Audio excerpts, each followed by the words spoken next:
All right, guys, just as I said in the last video, we are down in Utah. I mean, technically we're not in Salt Lake, but we're in Utah. So there are all the pieces for the Mav R. We are here at RSK. Got the man right there, Vern.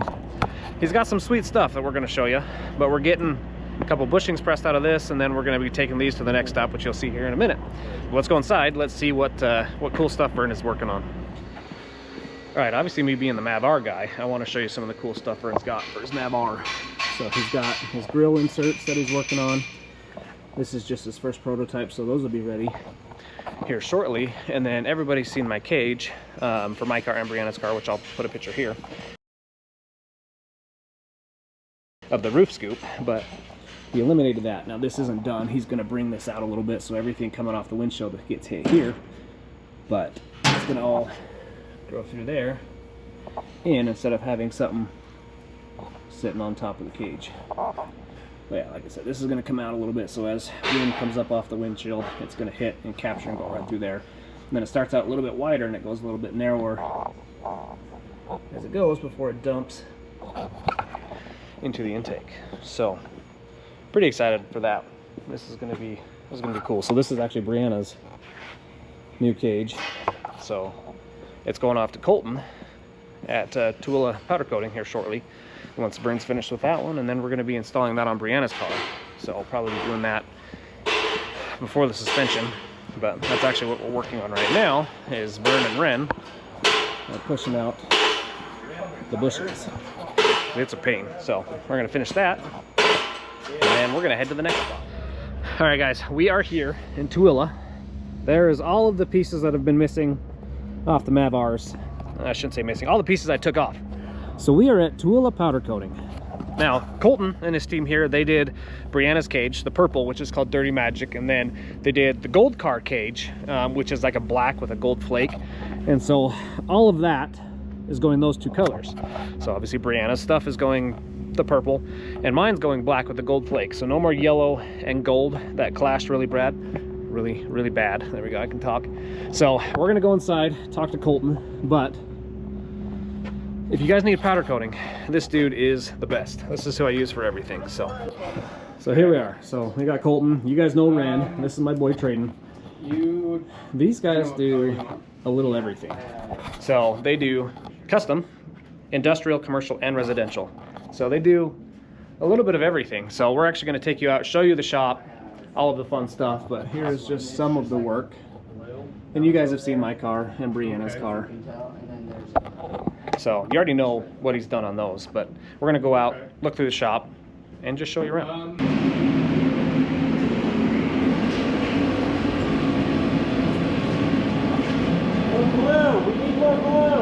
Okay.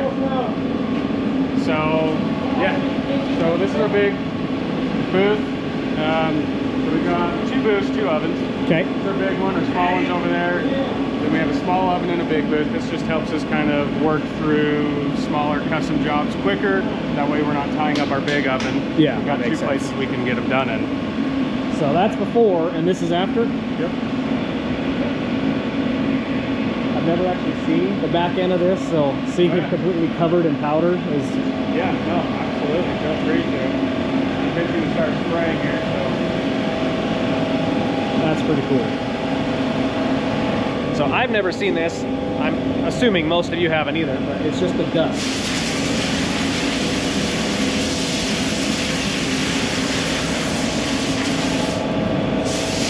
Yeah.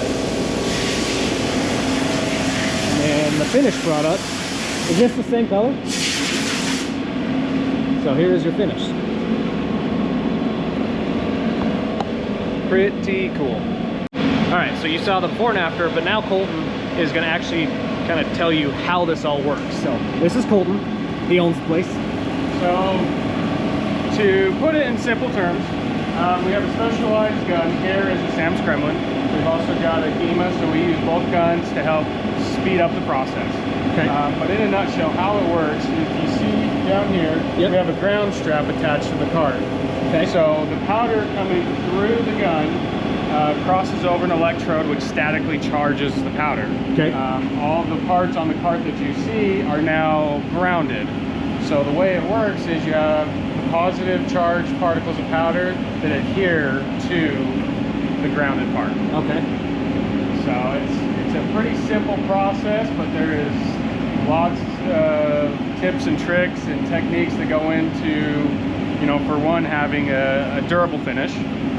For two, having a good looking, flat, smooth finish. That makes sense. So these, for example, are just going on the inside of a new school that's being built out here in Tooele. So these are getting just a color coat. Okay. This is considered a single stage. It doesn't need primer or anything like that.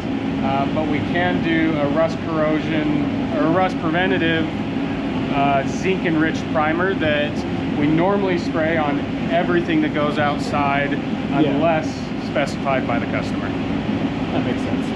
So, and then from here, this just bakes. Yep. So once he's done spraying everything here, it goes into one of our ovens. Okay. Where it is baked at 400 degrees for 10 minutes. Oh wow. So it isn't necessarily the oven temperature, but you have to get the part metal temperature, so the actual part itself has to hit 400 degrees for at least 10 minutes. And that's kind of a standard cure schedule. Okay. For powder that we deal with. You know, there's some powders that have different cure schedules, anywhere from, you know, 375 for 20 minutes and, you know, so on and so forth. But a standard is usually 10 minutes at 400 degrees. Sweet. So. Well, there you have it, guys. So below, I'm going to have Tooele powder coating linked in the description below, so you can give Colton a call. He can do any and all. So just like I said before, residential, commercial, industrial, and custom. So if you need anything, give this guy a call. Like I said, link below. People always seem to like to see how big the oven is. That is huge. So there's a lot of heat coming out of that. Yeah, and this has been off for probably an hour. Oh wow. So yeah, I mean, even in the mornings when we come open this up, when we open, there's still heat that comes out of it. That's cool. All right, he also does sandblasting, right? Is that what they call it, just sandblasting? Sandblasting or media blasting, yep. All right, so he has all that there. And what were you gonna show us? I mean, I don't know if you want this in or not, but so we're doing a specialty finish. It's a slip resistant finish that we do for a customer down the road. Okay. We use a very aggressive coal slag media, and we sandblast it at about 125 psi, which embeds the media into this aluminum hatch. Okay, is that why? Is that the dark? Yep. And it kind of gives it a non-slip. That makes sense. That's cool. So, but aside our junk. But I mean, from aside of that, I mean, we just do normal blasting. Nice. Nothing too spectacular. And so, like these parts, are you gonna have to do that to these? Yep. So these parts here, what they're actually going to go through first is a chemical wash, or a chemical strip, is what we call it. We use a methylene-based chloride, a methylene chloride-based chemical stripper that all this stuff will go into. It'll get stripped down to bare metal. Okay. Then we will do an off-gas cycle where we put it in the oven, get it up to 400 degrees, so all the pores open up in the metal, all that gunk and all that grease and stuff comes out, and then we take it to the sandblaster, we sandblast it, and then gets hung up on a cart, goes into the booth to get powdered, and from the booth it goes to the oven, and away you go. So what is the average turnaround time? Now, not for my stuff, but just in general, if somebody was to bring a cage or something to you, what's the ballpark turnaround? So that's kind of a tricky question. Our lead times really depend on our current workload at this time, you know, at that given time. Yep. You know, in the summer when everything's popping, construction's going, we've got new houses being built all over out here. So in the summer, we usually carry a lead time between 3 to 6 weeks. Okay. But during the winter months, we slow down a little bit, and lead times are, you know, as quick as a couple-day turnaround, depending on the size of the project.